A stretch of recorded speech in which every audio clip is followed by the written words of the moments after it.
Welcome. You're listening to The Aligned Self, Conversations in Creating a Conscious and Abundant Life. This is Daniel Denovi. I'll be your guide and host. Let's see just where we can take this.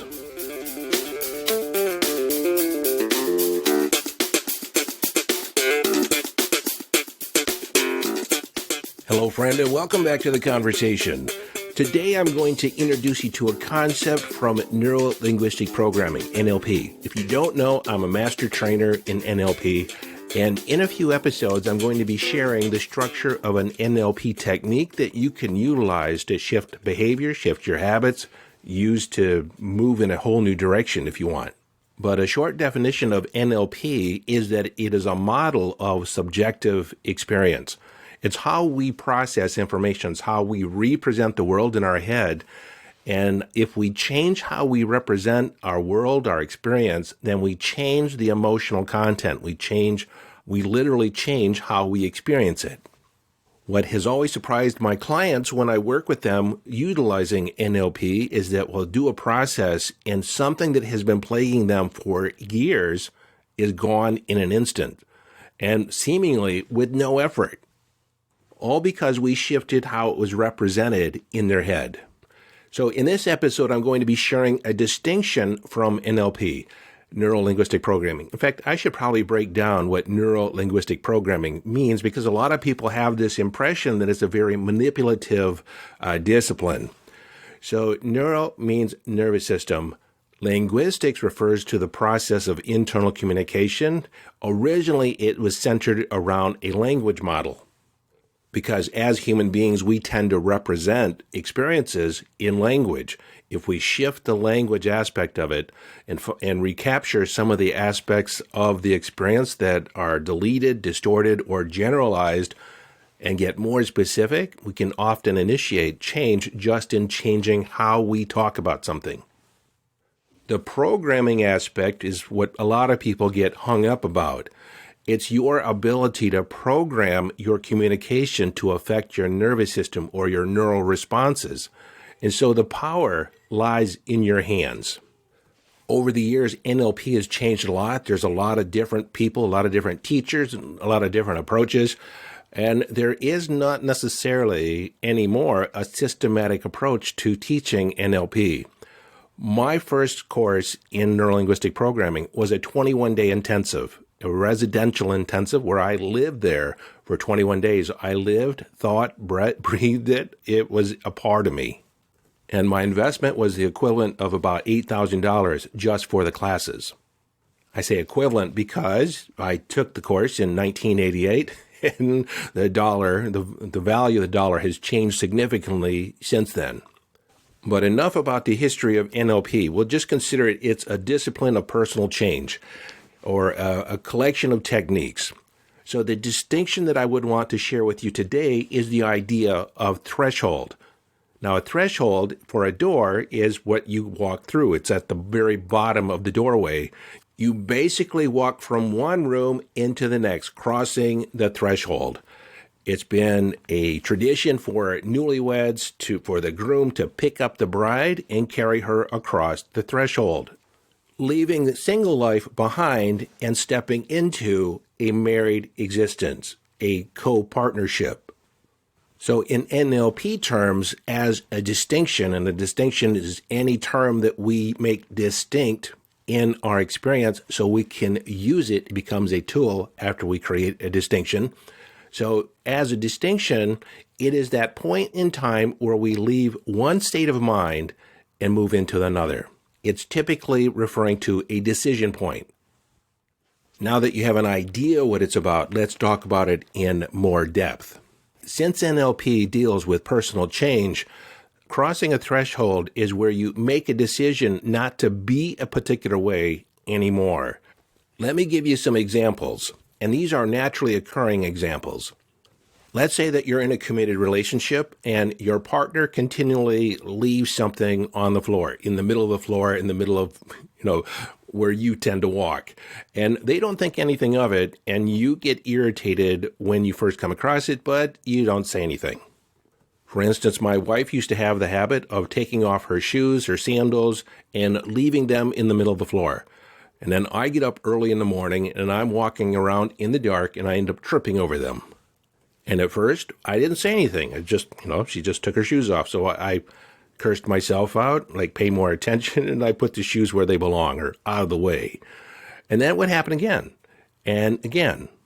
And each time I was irritated, and then that was stacked on the time before. And then I think it was about 5 times that it happened, and I couldn't take it anymore. I addressed it. I said, you cannot leave your shoes in the middle of the floor. You're not the only one that lives here. And when you leave them here, I end up tripping over them. So I'm making a request that you just put your shoes over where everyone else keeps their shoes.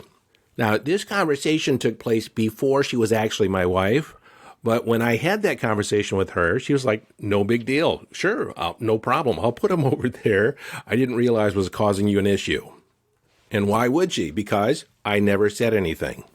But I crossed the threshold on my willingness to be able to tolerate it and not say anything, because each time I experienced tripping over them, there was a source of irritation, and then that irritation was stacked on top of the one before that, and then the one before that. And it just got to be too much for me to bear. We crossed threshold. Another way of thinking of this is the straw that breaks the camel's back. And what exactly does that mean? Well, if you're loading up a camel, they're usually kneeling on the ground. And so you load a bundle on. And when you load a bundle on, they usually grunt and groan a little bit. And then you load another bundle on, and they groan and grunt a little bit. And then you load another one on, and they groan and grumble a little bit. And then you load another one on, they don't say anything.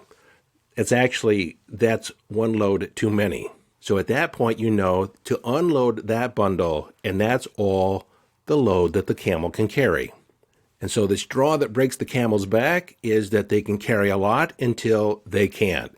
And then that moment, that threshold, that moment where they can no longer tolerate, no longer take that load, that is the moment of change. Now, there's a lot of ways that people talk about this phenomenon, and sometimes it's referred to as the last straw. It just happened one time too many, and then everything shifted. Or they say it happened again and again, and then it just became too much. And what we've learned is that when someone crosses threshold, when it gets to be too much, it's really difficult to reverse the action. Once you make a decision to not put up with it anymore, you almost never, ever return to your original state. It's like something breaks inside. This seems to happen a lot with women in relationship. They'll approach their partner for a change in behavior again and again, and they're not really over the top about it. They talk about it as a concern, and the husband doesn't necessarily do anything about it because it doesn't seem that intense.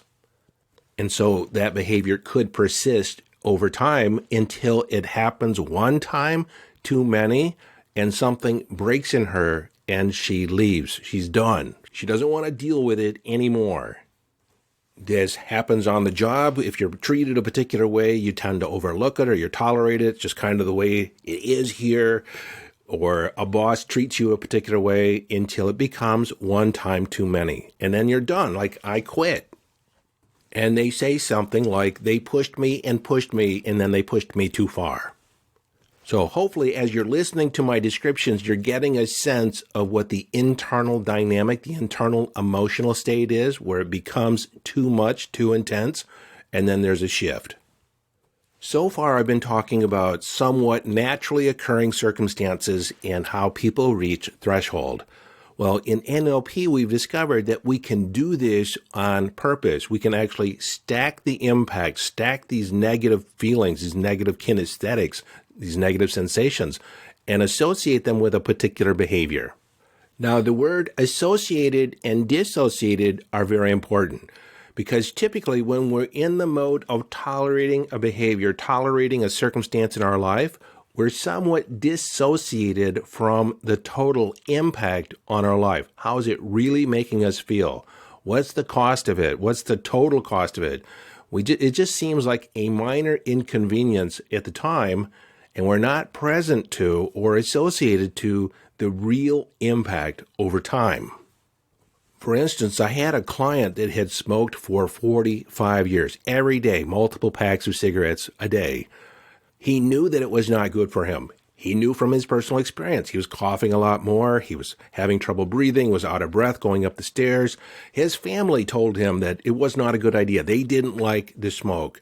But all that concern was not enough for him to quit. But it wasn't until he went to the doctor at age 60, and the doctor had a frank conversation with him, sat him down, and said, if you do not quit smoking today, you will be dead in less than 5 years. He showed him an x-ray of his lungs. There's a lot of black spots, and said, these are going to lead to your premature death. If you quit, it's possible to clean this up and extend your life many, many years, but you need to make the decision today. The doctor asked him, do you have any kids? Do you have any grandkids? And the man replied proudly, I have 6 grandbabies. They're all under the age of 10. They are my pride and joy. I love spending time with them. The doctor said, well, if you don't quit, you're not going to be around to see them graduate. And the doctor added, the worst part of it, if you don't quit, you're not going to die quickly. You're going to die miserably and slowly. At the end of your life, you'll hardly be able to take a breath. You'll be dying and gasping for air. You will actually want someone to put you out of your misery. And so the choice is yours. The doctor, with his expertise, with his sense of authority, stacked the evidence in a way where the man crossed threshold. He quit that moment, cold turkey. He was done. It's been 20 years, and not only did he quit smoking, but he changed his entire lifestyle, changed his nutritional eating habits, his exercise habits. He is healthier today at 82 than he ever was all his life. It was that conversation with the doctor where he crossed threshold, made a decision, enough is enough, I'm done. The prospect of having another 10, 15, 20 years with his grandkids was more valuable to him than the pleasure of smoking. In fact, it wasn't even pleasurable anymore. Now, you've probably noticed that we've been talking about pain and pleasure, and this is in that conversation that we started a few episodes ago about the pleasure principle and stacking the pain. When it becomes painful enough, we make change. Threshold is that moment of decision where we move in a new direction. It's as if we've had enough. It's the last straw. It's the straw that breaks the camel's back. No more are we going to do this. So until I release the episode of the NLP technique that will utilize this distinction that I shared with you today, I would like you to ask yourself the question, what are you currently tolerating in your life that if you could eliminate it would make a big difference? Is there a habit, a behavior, an addiction in you, or maybe even someone else that you've been tolerating? And then ask the question, what is it costing you in satisfaction, in money, time, to have this perpetuate in your life? Since I was talking about smoking, I had another client where all I did was ask the question, how much do you spend on cigarettes every day, every week? And all they said was a lot. And I said, well, let's figure it out. We sat down and calculated how many cigarettes they were smoking a day. What did that translate in packs per day, to packs per week? And when the total was done, it was over $6,000 a year they were spending on cigarettes. And I remember them saying back to me, $6,000? Are you serious? Like, they weren't present to it. They weren't aware of it. They just knew it was a lot, but they didn't really tally it up. They weren't present to the total. Once they were, they quit immediately. So this can be used for habit change. It can be used for getting over or breaking an addiction, your addiction to a person or a substance. It can be used in a number of different ways, and we'll go into that in a future episode. So until next time, this is your host, Daniel Danovi, urging you to follow your bliss. Live your life from inner signals. Be inner directed as you engage in the epic adventure.